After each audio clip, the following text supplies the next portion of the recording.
To access ESPN content with Apple CarPlay, start by ensuring your vehicle is equipped with CarPlay compatibility and your iPhone is running the latest iOS version.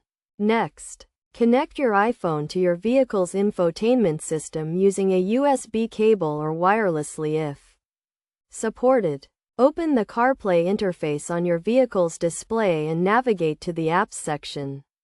If you have the ESPN app installed on your iPhone, it should appear in the CarPlay apps list. If not, download and install the ESPN app from the App Store on your iPhone.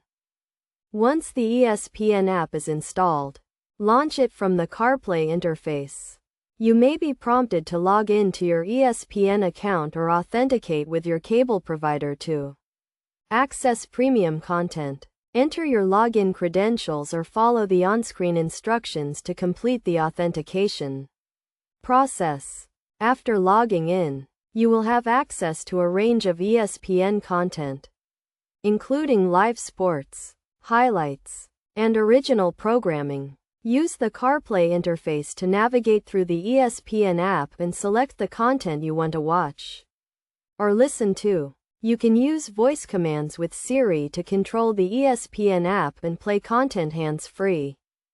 To ensure a seamless experience, make sure your iPhone is connected to a stable internet connection and your vehicle's infotainment system is configured correctly. You can also customize the CarPlay interface to prioritize the ESPN app for easy access. By following these steps, you can easily access ESPN content with Apple CarPlay and stay up to date with your favorite sports, teams and leagues on the go. Remember to always follow safe driving practices and use CarPlay features responsibly.